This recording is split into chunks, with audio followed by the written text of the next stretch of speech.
안녕하세요. 고1 내신 1강 시작하도록 하겠습니다. 좀 가볍게 시로 시작할게요. 비상 박영민의 2-1 단원입니다. 우리 현대시기 때문에 좀 가벼운 마음으로 시작해도 돼요. 그런데 우리 친구들 교재에는 좀 빈칸이 많이 뚫려져 있죠? 왜? 집중해서 필기하면서 들으라는 겁니다. 쌤의 의도 잘 알겠죠? 자, 쌤하고 같이 향수 시작해 보도록 하겠습니다. 자, 오늘 우리가 배울 시는 현대시예요. 그 중에서도 정지용 시인이 쓴 향수라고 하는 시인데, 이 향수라는 뜻이 뭐냐면 고향에 대한 그리움이에요. 고향을 그리워하는 마음. 자, 정지용이 고향을 왜 그리워했을까? 시대적 배경이 있겠죠? 그래서 일제강점기에 고향을 떠나서, 원래 정지용의 고향이 여기 대전 옆에 옥천이에요. 그래서 옥천의 그 아름다운 시골, 완전 시골이거든요, 옥천이. 그 아름다운 풍경을 떠올리면서 이 시를 쓴 것이다, 라고 생각하면 됩니다. 근데 들어가기 전에, 일단 우리 서정갈래의 개념에 대해서 좀 보고 갈게요. 이제 고등학교 1학년 시작하는 시간이기 때문에 우리가 갈래별로 좀 정리하고 가는 시간이 소중할 거라고 생각해요. 알겠죠? 자, 그래서 서정갈래의 특성은 무엇이냐? 일단 첫 번째, 서정갈래는 일단 정이 뭐냐면 자신의 어떤 주관적인 정서들, 주관적인 생각들을 표현한다라고 생각하시면 되거든요.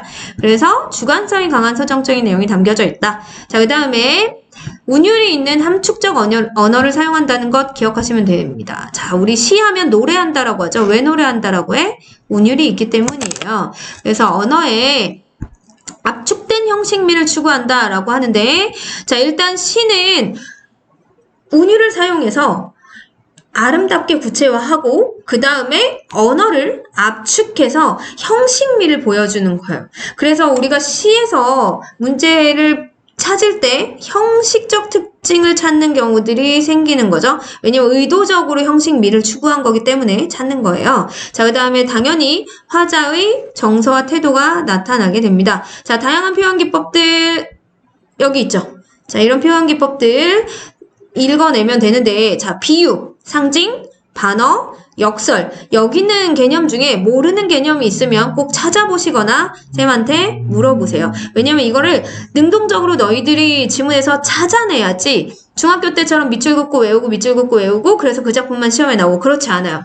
시가 만약에 향수가 이제 시험 범위다 이러면 향수랑 관련된 주제들, 그다음에 향수에 사용된 표현법과 비슷한 표현법들, 그리고 정지용의 다른 시들 아니면 이제 일제강점기의 다른 시들하고 다 엮어서 문제가 나올 수 있어요. 배우지 않았는데 왜 내요? 배우지 않았는데 낼 수 있어. 알겠지? 그래서 모의고사를 쌤이 꾸준히 풀리는 거야. 모의고사를 풀 수 있는 능력이 내신을 풀 수 있는 능력으로 연결될 때 극강의 내신이 되는 거예요.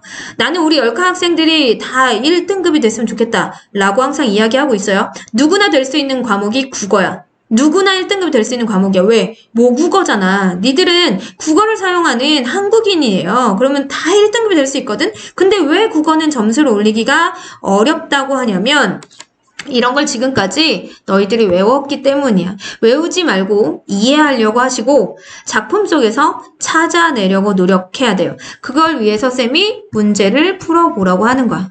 알겠죠? 그래서 문제는 쌤이 진짜 내신 문제에서 정말 유성고, 도안고, 뭐 대전외고의 문제들은 쌤이 진짜 좋은 문제들 많이 갖고 있고 적중률도 되게 높은 편이에요. 그래서 쌤을 잘 믿고 따라오셔야 돼요. 믿지? 자, 그러면 이제 밑으로 내려오세요. 밑으로 내려와서 서정갈래 구성 요소 4개를 좀 보고 갑시다. 자, 서정갈래에서 제일 중요한 사람은 화자예요. 화자는 시인일까? 시인은 아니죠. 시인이 의도적으로 내세운 대리인이에요. 그래서 화자, 예를 들면 정철이라고 하는 남자 양반이 화자인데, 작가인데, 화자는 여성일 수 있는 거죠. 이해되죠? 자, 그 다음에 시에서 느껴지는 리듬감. 이걸 우리가 당연히 운율이라고 하겠죠. 자, 운율을 찾을 때는 얘들아 반복되거나 규칙적인 배열이 되는 부분들을 찾으시면 돼요.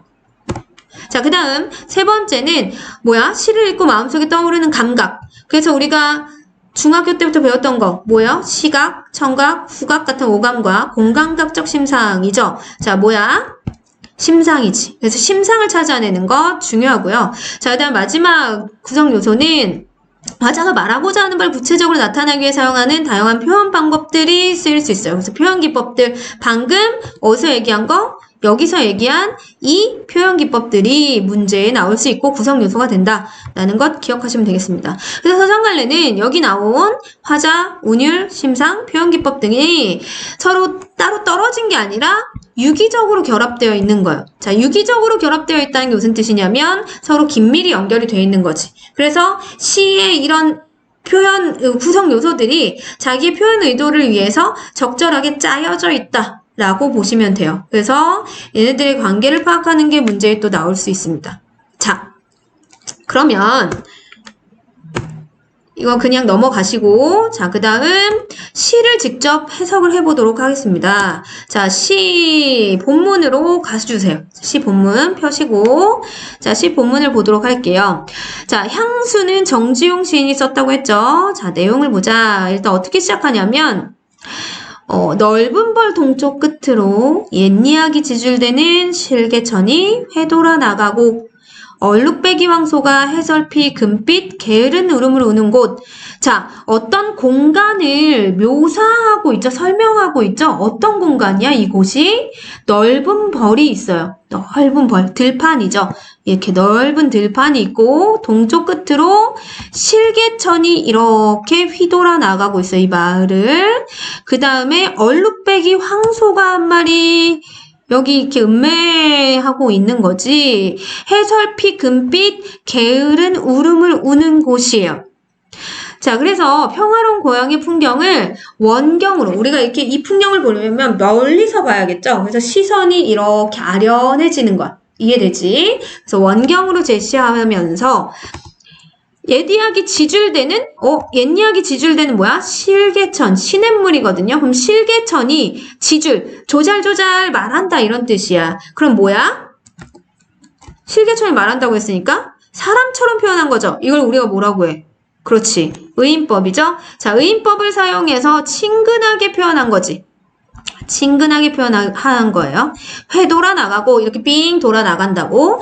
해설피 금빛 게으른 울음을 우는 곳. 자, 이게 진짜 문제에 많이 나오는 부분 중에 하나인데 금빛 게으른 울음 보자마자 너희들은 뭘 생각해야 되냐면 감각 심상을 떠올려야 돼요. 자, 심상을 떠올려봐. 어떻게 떠올라요?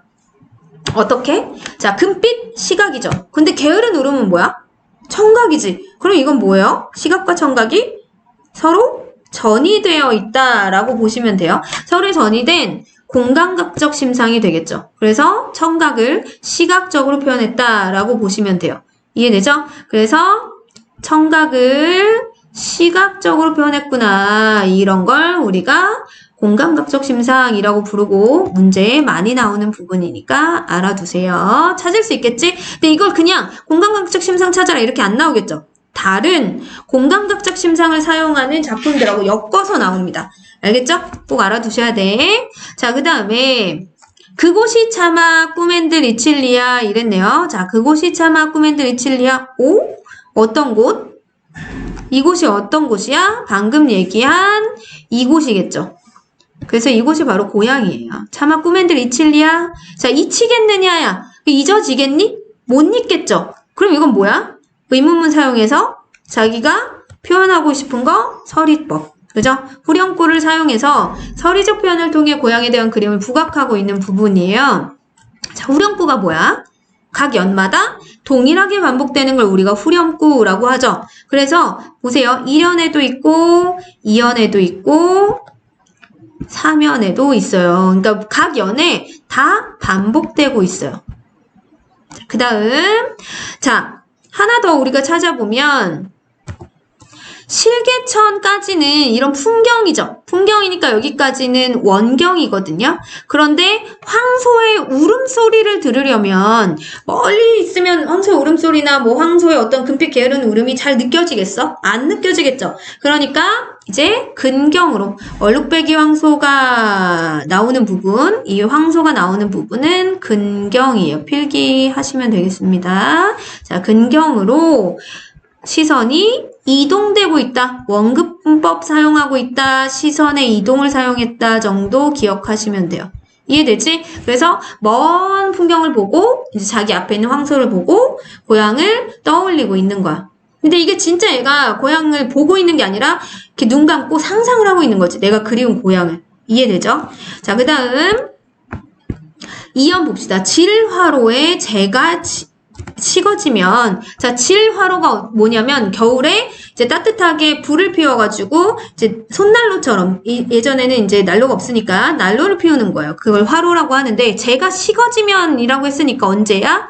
좀 시간이 경과했을 때죠. 그래서 시간의 경과, 겨울밤이 깊어지는 것을 나타내는 촉각적 심상이에요.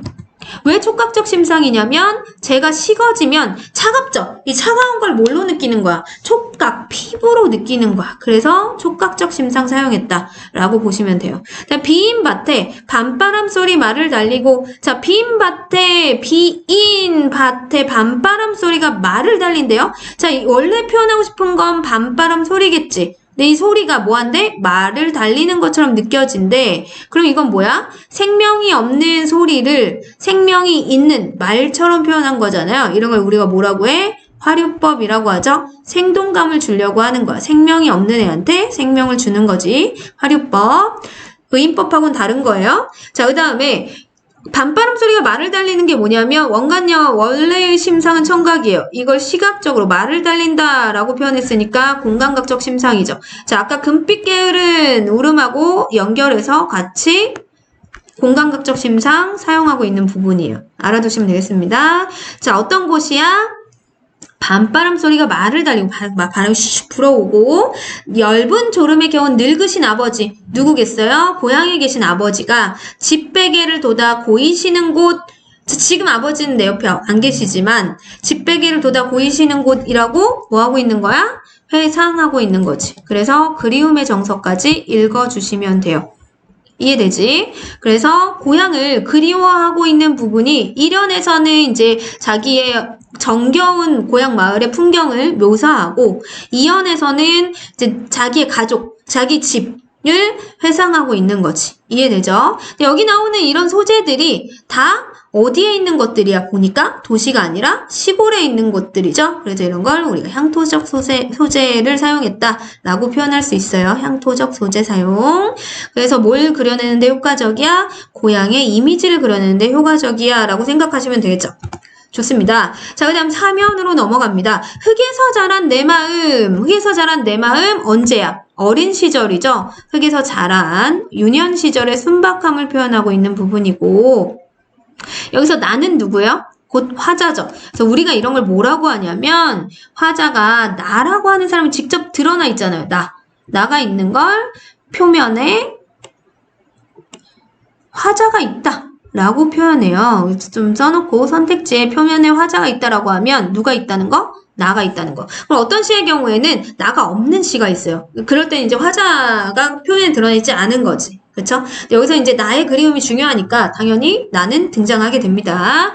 파란 하늘빛이 그리워 함부로 쏜 화살을 찾으려 풀섭 이슬에 함추름 휘적시던 곳. 자, 어떤 곳이야? 파란 하늘빛. 시각적 심상이죠. 그래서 파란 하늘은 보통 뭐랑 연결되냐면 꿈과 이상이랑 연결돼요. 우리가 높은 곳을 바라보는 거잖아요. 그치? 그러니까 꿈과 이상이거든요. 우리 친구들도 어린 시절, 유년 시절의 꿈과 이상, 그러니까 지금 청소년기의 꿈과 이상도 가지고 있겠죠. 그걸 하늘이라고 주로 표현하는 거야. 함부로 쏜 화살을 찾으려. 여기서 함부로 쏜 화살은 뭐야? 그냥 어린 시절에 하늘로 화살을 쏘는 거예요. 그래서 이 화살의 의미도 좀 기억해 두세요. 여기서는 이제 하늘로 쏘는 거니까 이상에 대한 동경 또는 이제 미지의 세계에 대한 호기심이 되겠죠. 자기가 직접 못 가니까 화살을 쏜 거야. 자, 그 다음 풀섭 이슬에 함추름 휘적시던 거. 뭐를 함추름 휘적셔? 화살을 찾으려고 자기가 막 그 풀숲을 막 돌아다니던 곳이야. 그러니까 어린 시절 자기가 이제 막 친구들하고 화살 쏘고 노는 걸 이렇게 아름답게 표현한 거죠. 그래서 함추름이라는 우리 고유어거든요. 자, 그래서 이 시는 우리 고유어를 잘 사용하기도 했구나라는 거 기억하시면 돼요. 좋습니다. 자, 그 다음 연 봅시다. 4연. 전설 바다에 춤추는 밤물결 같은. 여기서 전설 바다에 춤추는 밤물결 같은이니까 무슨 법이야? 직유법이죠. 검은 귀밑머리 날리는 어린 누이와 자, 밤물결 같은 게 뭐야? 뭐랑 같아? 밤물결이? 검은 귀민 머리, 머리랑 같대요. 그래서 어린 누이의 검은 귀민 머리를 반물결에 비유하고 있는 거예요. 자, 어린 누이가 이제 집에 고향에 있었겠죠. 그래서 시각적 이미지고 그 다음에 역동적 이미지예요. 왜냐면 전설 바다에 춤춘다고 했잖아요. 이 어린 누이가 이제 역동이 막 까부는 모습이지. 막 까부는 모습 역동적으로 표현했다. 자, 아무렇지도 않고 예쁠 것도 없는 사철 발벗은 아내가 따가운 햇살을 등에 지고 이삭 줍던 곳 어디예요? 고향이죠. 그래서 따가운 햇살이라고 해서 따뜻한 햇살, 촉각적 심상 사용하고 있다고 보시면 되겠습니다. 이해되죠? 그곳이 자막 꾸맨들 이칠리야. 자, 계속 후렴구 반복하고 있어요. 자, 하늘에는 성금별. 여기서 성글다는 건 뭐냐면 촘촘하지 않고 군데군데 이제 물건의 사이가 좀 떨어져 있다 이런 거거든. 그러니까 별이 군데군데 그냥 군데군데 떠 있는 거지. 그래서 이렇게 떠 있는 모습 표현해가지고 알 수도 없는 모래성으로 발을 옮기고 이 별이 알 수도 없는 모래성으로 발을 옮기고 있는 거야. 그럼 뭐야? 시간이 흘러가고 있다는 거예요. 별이 모래성으로 발을 옮긴다? 뭔가 동화적인 분위기죠. 그래서 동화적이고 신비로운 분위기로 고향의 밤을 표현하고 있어요. 설이 까마귀 우지짓고 지나가는 초라한 지붕. 그리고 우리 집의 이 지붕 위에는 설이 까마귀가 우지짓고 지나가는 거지. 자, 까마귀가 운다? 뭐지? 청각적 심상이죠. 그래서 청각적 심상 사용해서 시각적 심상과 함께 고향의 모습을 묘사하고 있다. 라고 정리하시면 돼요. 그래서 흐릿한 불빛에 돌아앉아 도란도란거리는 곳. 자, 도란도란 서로 정겹게 이야기하는 모습을 흉내낸 의성어죠. 우리가 의성어, 의태어를 합쳐서 뭐라고 하냐면 5글자로 음성 상징어라고 하거든요. 알아두시면 좋겠습니다. 자, 흐릿한 불빛에 돌아앉아 도란도란거리는 곳 어디야? 고향이죠. 그래서 가난하지만 단란한 고향집의 모습을 초라한 지붕과 도란도란 거리는 곳을 같이 묶어서 얘기하고 있어요. 이해되죠? 자, 이렇게 시가 끝나요. 고향에 못 가는 거야. 그리고 고향의 모습을 계속 뭐만 해? 상상만 하고 있죠. 이제 그 떠올리고 있는 거죠. 그래서 여기서의 고향은 어떤 곳이냐? 당연히 어린 시절의 추억과 꿈이 있는 곳. 그래서 가족과 더불어 소박하게 살아갈 수 있는 이상적 공간이 되는 거죠. 이해되죠? 실제로 지금 얘가 고향에 있지 않기 때문이야. 자, 그 다음에 항수에 드러나 있는 화자의 정서 및 태도는 고향의 모습이 관련성 없이 각 연에서 병렬적으로 전개되고 있어. 그러니까 병렬적으로 전개된다는 게 무슨 소리냐면 1연의 풍경, 2연의 풍경, 3연의 풍경, 4연의 풍경이 서로 연결되는 게 아니라 이렇게 나열되고 있다는 뜻이지. 병렬전지 생각하면 돼요. 이 단어를 좀 기억하시고 자, 그 다음 후렴구에서 화자의 정서가 어떻게 돼? 계속해서 그곳이 차마 꾸맨들 이칠리야 잊어지지 않는다는 걸 서리적으로 표현한 거잖아요. 그쵸? 그래서 그리움을 뭐 하는 거야? 집약시키고 있어요. 모아놓는다고 지금 후렴구에. 그래서 후렴구의 기능이 이 시에서는 중요합니다. 뒤에서 정리하도록 할게요. 자, 그러면 페이지를 넘겨보세요. 후렴구의 사용 효과가 정리가 되어 있는데 이 부분이 문제에 잘 나옵니다. 그래서 도항구 같은 경우는 서술형이 있기 때문에 이 후렴구의 사용 효과라든지 표현상의 특징 잘 알아두시고 그 다음에 유성구의 경우에는 객관식이 이제 주관식이 없어요. 객관식이 계속 나오거든요. 그럼 객관식의 경우에는 다른 작품하고 엮어서 내는 문제들이 되게 어렵게 나올 수 있어요. 그래서 문제를 많이 풀어봐야 돼. 알겠지? 자, 그것이 차마 꾸맨들 이칠리아라고 하는 후렴구를 우리가 두 가지 측면에서 한번 살펴볼게요. 첫 번째는 형식적 측면이고 두 번째는 내용적 측면이에요. 그래서 형식적 측면에서는 각 연의 마지막 부분에 사용돼서 연과 연을 구분하는 역할을 한다는 것, 그 다음에 반복하면 당연히 뭐가 생겨요? 반복을 통해서 운율을 형성한다는 것. 그러면 각 연마다 반복되니까 이 후렴구가 있는 이 연들은 하나의 통일성과 구조적 안정감을 가지게 되거든요. 이게 후렴구의 기능이니까 좀 알아두시고 내용적 측면으로는 지금 외부의 정경이 먼저 나왔었죠? 그 다음에 뭐가 나와? 꿈에도 잊지 않겠다라고 하는 그리움의 마음이 나타나잖아요. 이게 화자의 내면이야. 그러면 정경과 내면을 이제 노래하는 게 이제 교차돼서 나오죠? 그래서 우리가 한시에 쓰이는 선경, 후정의 방법하고도 연결할 수 있어요. 자, 그 다음 피동형 종결 어미와 서리법을 통해 고향에 대한 화자의 그리움을 집약하면서 주제를 강조한다는 건데, 자, 여기서 나오는 피동형 종결 어미는 뭘까? 여기 있는 이 이예요. 그러니까 피동은 뭐 하는 거냐면 원래는 당하는 거잖아요. 피해를 당하다라는 그 피동이거든요. 그러니까 지금 이칠리야, 잊어지도록 누군가 나에게 당하게 할 수 없는 것, 이침을 당할 수 없는 것 라고 표현하는 거지. 이해되죠? 의도적인 거예요. 이렇게 두 가지 알아두시면 좋겠습니다. 자, 그 다음 표현상의 특징 정리하도록 합시다. 떠올려 보세요. 뭘 활용하고 있지? 고양이 모습을 선명하게 드러내려고 다양한 감각들, 공감각적 심상이라든지 시각, 청각 같은 다양한 감각들을 이용하고 있었죠. 자, 그래서 다양한 감각을 이용한 부분들 찾아낼 수 있어야 돼요. 그 다음 향토적이고 토속적인 소재와 시어를 사용해서 뭘 느끼게 해? 친근감을 느끼게 해요. 고향의 모습들. 왜 우리는 이제 대전 사람이니까 사실 사투리가 없지만 뭐 예를 들면 대구 사투리라든지 광주 사투리를 쓰는 사람들은 서로 이제 그런 사투리를 만나면 되게 친근해지죠. 이게 그 사투리의 기능이죠. 마찬가지로 향토적이고 토속적인 소재를 사용하는 것도 친근감을 갖게 하는 기능을 합니다. 알아두세요. 여기 토속적인 시어들. 자, 그 다음에 운율감을 형성하는 방법이 여기서는 뭐지? 유사한 문장 구조들을 반복하게 되죠. 그래서 유사한 문장 구조와 특정 시구를 반복적으로 사용하면서 운율감을 형성한다. 표시하시고 알아두시면 됩니다. 외울 수 있겠죠? 자, 그 다음 미안. 반전을 했었네. 자, 그 다음.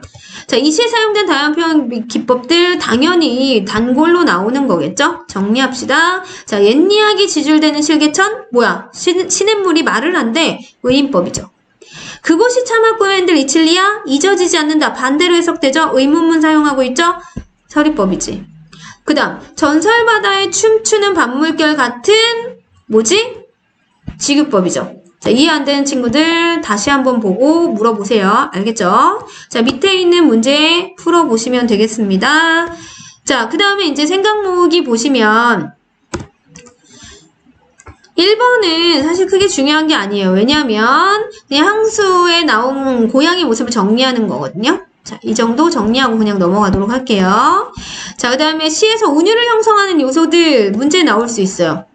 알아두세요. 왜냐면 시는 아까도 얘기했지만 운율이 있는 노래라고 했잖아요. 그래서 이 운율 형성 방법들이 있는데, 자, 이 시에서는 어떻게 운율을 형성하느냐? 유사한 의문의 반복 있어요, 없어요? 없죠. 그래서 선택지에 유사한 의문을 반복한다 라는 문제가 나오면 아니야. 의문이 뭔데? 보통 뭐 노란 양말 같은 뭐지? 울림소리나 포토찰칵 같은 거센 소리들을 우리가 유사한 의문을 사용할 때 많이 쓰거든요. 근데 여기는 그런 건 없죠. 그 대신 뭘 사용하고 있지? 문장 구조를 반복하고 있지. 그쵸? 문장 구조를 반복하고 있어요. 후렴구를 반복하는 게 문장 구조를 반복하는 거잖아. 그쵸? 그 다음에 일정한 수의 음절, 글자 수 반복? 없죠. 음복? 덩어리 반복? 없지. 뭐 하고 있어? 행과 연을 규칙적으로 배열하고 있죠. 어떻게? 각 연마다 무엇무엇는 무엇무엇 하던 곳 하고 각연의 마지막에 그곳이 참학구맨들 이칠리야 라고 하는 행과 연을 규칙적으로 배열하고 있어요. 그래서 여기 사용된 이 두 가지의 운율 형성 방법 하나, 두 개 기억하시면 되겠습니다. 기억해야 되고, 자, 그 다음에 다음 식구에 담긴 화자의 정서. 자, 지금 다음 식구가 뭐예요? 후렴구죠. 후렴구에 뭐가 담겨져 있다고? 꿈에서도 고향을 잊을 수 없다. 그래서 평화롭고 단란한 고향 모습을 그리워하는 정서가 강조되고 있어요. 이해되지?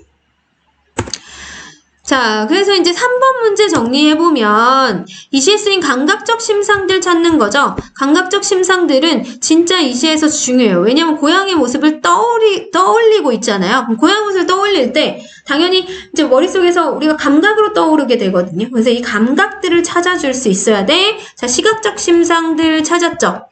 그 다음에 청각적 심상, 그리고 촉각적 심상, 마지막으로 뭐겠어? 공감각적 심상 찾아야지. 뭐 있어요? 두 개 있었죠? 금빛 게으름 울음하고 밤바람 소리 말을 달리고 기억하시면 되겠습니다. 자, 그 다음 시의 심상들 보면 이제 심상의 종류 정리되는데 이건 그냥 각자 읽어보세요. 자, 여기 쓰인 표현 기법 한번 찾아보자. 이건 이제 너무 많이 했죠. 옛 이야기 지질된 실개천 뭐라고? 의인법. 전설바다에 춤추는 밤물결 같은 지급법. 그래서 사랑스럽고 신비로운 누이의 모습을 표현하는구나 라고 생각하시면 됩니다. 어렵지 않죠? 자, 그 다음 그럼 이 시에서는 이제 종합적으로 뭘 표현하고자 하느냐. 자, 빈칸 채워봐. 고향에 대한 회상과 그리움이 주제죠. 그래서 이 시를 구성하고 있는 요소인 뭐? 화자, 운율, 심상, 표현 방법 이렇게 4개. 시의 구성 요소 4개. 꼭 기억하자고 했었죠? 알겠지? 자, 그 다음 화자의 정서를 독자에게 전달하는 효과적인 방법이다. 수단이자는 점에서 이 시의 주제를 구현하는 데 기여하고 있다. 이를 통해 작품의 구성 요소와 전체는 어떤 관계라고? 서로 뗄 수 없는 관계, 서로 연결되어 있는 관계를 우리가 유기적 관계라고 한다고. 알겠죠? 이 단어도 알아두세요. 뗄 수 없는 관계, 연결되어 있는 관계, 서로 영향을 미치는 관계. 알겠지? 그래서 또 이것도 문제 풀어보시면 되겠습니다. 자, 그 다음에 생각 펼치기에 보면 좀 시 같지 않지만 시가 하나 있어요. 이게 왜 이렇게 되어 있냐면 연이 나눠져 있지 않죠? 연이 나눠져 있지 않지만 줄글로 되어져 있지만 압축적으로 표현했기 때문에 이거는 시예요. 어떤 시라고 하냐면 산문으로 쓰여진 산문시, 뭐 이야기시라고 하는데 자, 내용을 볼게요. 좀 빠르게 볼게요. 자, 외할머니네 집 뒤안에는 장판지 2장만큼한 먹오디빛 툇마루. 자, 먹오디빛은 좀 짙은 오디가 뭐냐면 이게 산 열매거든요. 블루베리 색깔이라고 생각하면 돼. 아무튼 먹오디빛 툇마루가 깔려 있습니다. 이 툇마루는 외할머니의 손때와 여기서 손때는 외할머니네 집의 역사를 의미하고 그네 딸들, 외할머니 딸들, 우리 엄마도 포함되어 있겠네. 손때로 날이 날마다 칠해져 온 것이라 하니 내 어머니의 처녀 때의 손때도 꽤나 많이는 묻어 있을 것입니다마는 그러나 그것은 하도나 많이 문질러서 인제는 이미 때가 아니라 한 개의 거울로 번질번질 다 끼어져 어린 내 얼굴을 들이비칩니다. 자, 이 툇마루가 지금 뭘로 비유되고 있어요? 번질번질한 거울로 비유되고 있죠.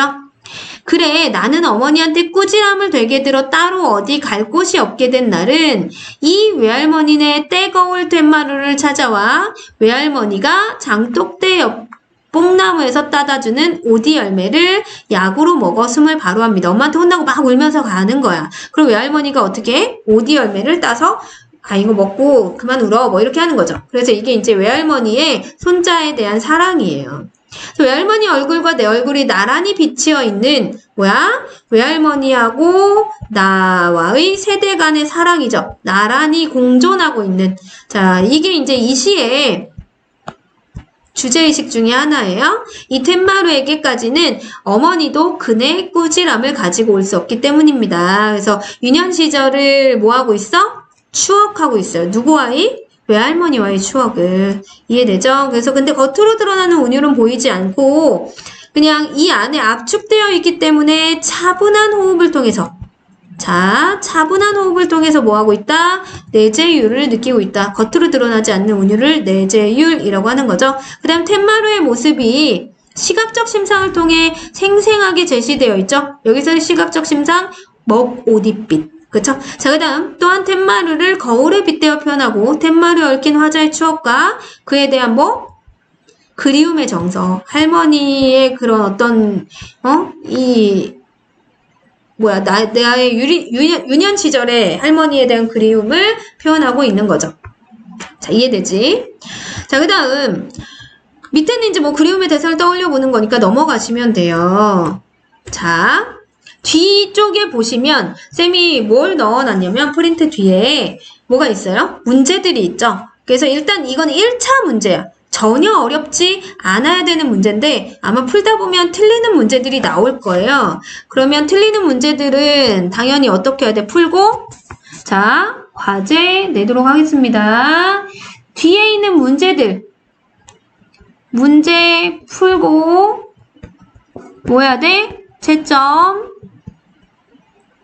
채점하면 틀린 문제가 나올 거예요. 그러면 1번 선택지, 2번 선택지, 3번 선택지 해서 5번 선택지까지가 선택지가 나오겠죠? 그러면 이 선택지에 정답은 빨간색 펜으로 정답인 이유를 적으세요. 예를 들면 후렴구의 기능이 1번 정답이었어. 그러면 거기 해설을 보면서 후렴구의 기능을 틀렸다면 후렴구의 기능을 다시 한번 빨간색으로 정리해 보는 거야. 정답을. 이해되죠? 그리고 우리가 각자 자신이 1번이 답이었는데 나는 3번을 답이라고 했었어? 그럼 파란색으로 이게 답이 아닌 이유. 이해돼요? 답이 아닌 이유를 파란색으로. 이런 식으로 문제에 그대로 오답 정리를 하시는 거예요. 이해되세요? 어떻게 하는지 모르겠는 친구들은 한 문제에서 쌤한테 찍어서 보내봐. 그럼 쌤이 잘했구나, 잘못했구나 피드백 하겠습니다. 알겠죠? 자, 채점한 다음에 또 질문하시면 되는데 지금 보니까 잘하고 있는 학생들도 있고 집에서 대체 집에서 뭐 하는지 아무것도 안 하고 나한테 아무것도 안 보내는 애들 있거든? 자, 내일부터 색출해서 단톡방에 올리고 전화합니다. 알겠죠? 내일까지 쌤한테 지금까지 공부한 거라도 정리해서 나한테 보내세요. 다 못했어도 되니까 보내시고 나한테 피드백 받으셔야 돼요. 왜? 나는 니들을 국어 1등급으로 만들고 싶고 너희들은 국어 1등급 하고 싶어서 나한테 온 거야. 그쵸? 그러면 뭐 하셔야 돼요? 하셔야 돼요. 자, 사랑하는 우리 열카 친구들, 고등학교 생활은 절대로 쉽지 않습니다. 중학교 때랑 완전 딴판이에요.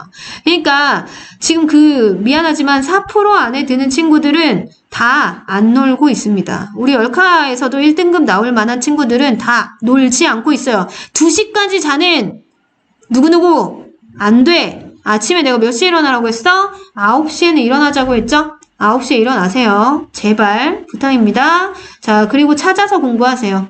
그리고 부족한 게 있으면 쌤한테 언제든 요청하세요. 일단 문제풀이 시작하도록 하겠습니다. 자, 시작!